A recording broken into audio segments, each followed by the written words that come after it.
Urban legends or urban tales are usually stories that are derived from folklore and tradition, believed by a certain number of people that is then usually passed down orally to others.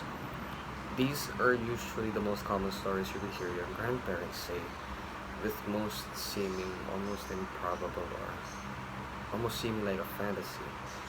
Often these stories would contain myths, origins, superstitions regarding things of today that in paper just really seem like they're impossible. But due to the fact that it's handed down from past generations, it's taken as something that one should believe for.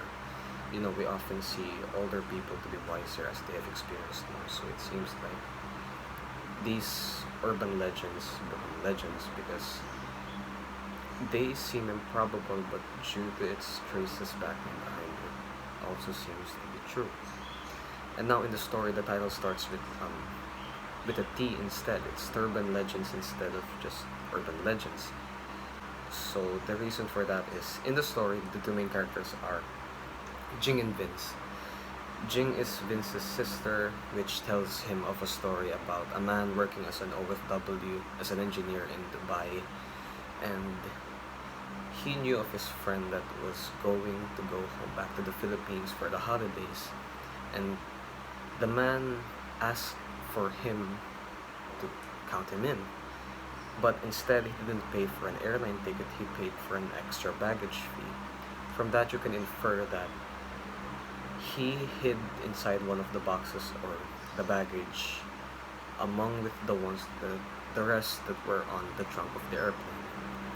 Unfortunately, due to the ill circumstances that he has met, he died due to complications of hypothermia. And from hearing the story, Vince did not believe it. Vince was not utterly convinced. He thought that there were so many loopholes and that there were so many things that did not pan out. Like, how could they have not noticed or detected a man hiding inside a box? After all, airports have tight security. And because of this, he dismissed it as a turban legend. Turbans are headwear that are usually worn by people of Middle Eastern descent, which is exactly where Jing's story takes place. And that's why Vince dismissed it as a turban legend, something that he couldn't believe, so he dismissed it as an urban legend. Another thing though, although it could not mean anything, this could be, for all intents and purposes, unintentional, but I couldn't help but draw a connection of the title to the word turbine as well.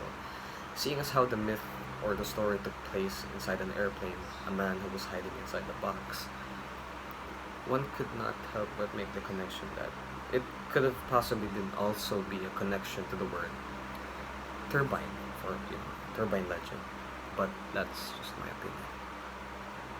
In the poem Justice, it centralizes on the idea that our country is starting to lose sight of what justice really is. Heck, if I were to be honest, I don't even know if we've really ever had any proper justice in our country. In the poem, there were many symbolisms in place that were meant to give us a clearer context, a clearer idea of what justice really is. A blindfold representing that justice is impartial, unprejudiced, unbiased, equitable. Thought's feather and the scales of Ma'at, concepts in Egyptian mythology that are meant to serve as a way of judgment, measuring the purity, the innocence of your heart and your soul. But then let's look to our country and ask yourself, do we live up to any of those? In the poem, it was also stated that the Roman goddess Justitia, the most common symbol found in courts for depicting morality, truth, and justice, is slowly fading away.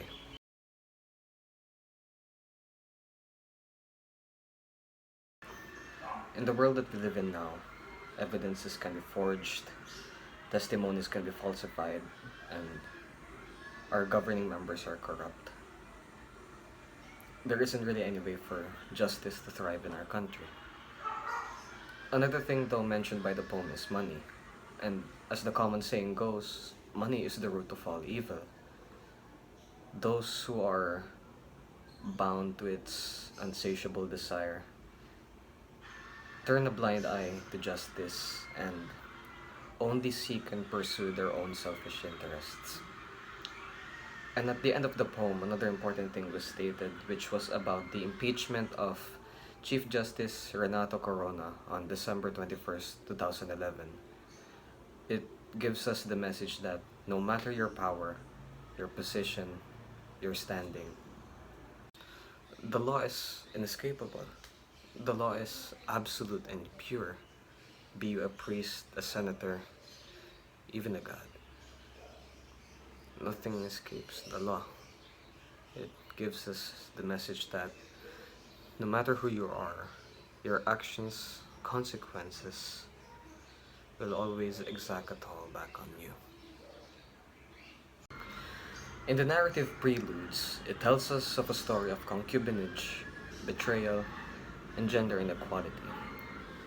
It tells us of the story of a woman and her husband's infidelity. Within the extrinsic weaving of the story, one might notice that heat is one of the centers of theme throughout the story. There are two statements that are prominently indicating the word heat. The first one being that the herbalist, a friend of the protagonist, Nenita, gave her a herb that was supposedly to make his balls shrink, give him hallucinations, and make his blood boil until his veins popped.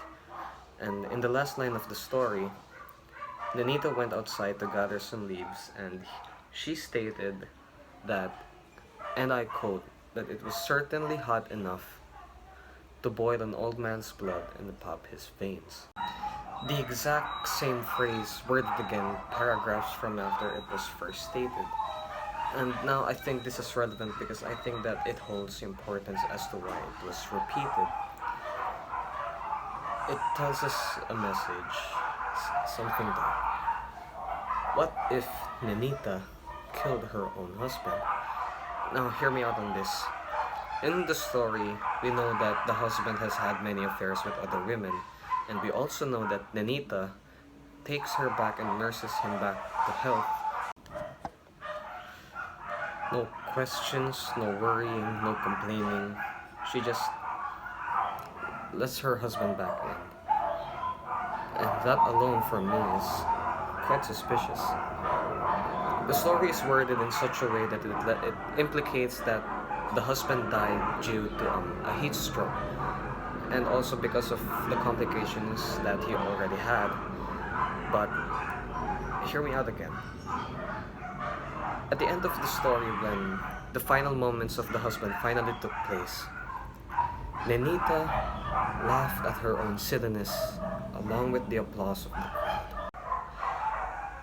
For me, I take Preludes as a story of a woman trapped in a relationship bound to a husband whose infidelity knows no bounds. A woman who no longer feels for her husband, with obligation being the only thing that remains. If we go back to those two prominent lines that I mentioned earlier, Nenita says the exact same phrase at the end of the story, the exact same way the herbalista worded it when she said it to her.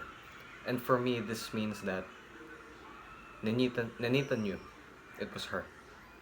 Nenita was the one who killed her husband, using the herbs that the herbalista gave secretively. And after doing this, she was finally freed of the constraints that she felt. She was finally free of her obligation as a wife to take care of a husband that never even loved her. Nenita was finally free. And that, however, is only my interpretation of the story, and it may be completely far off from what the author had intended, but isn't that what stories are for?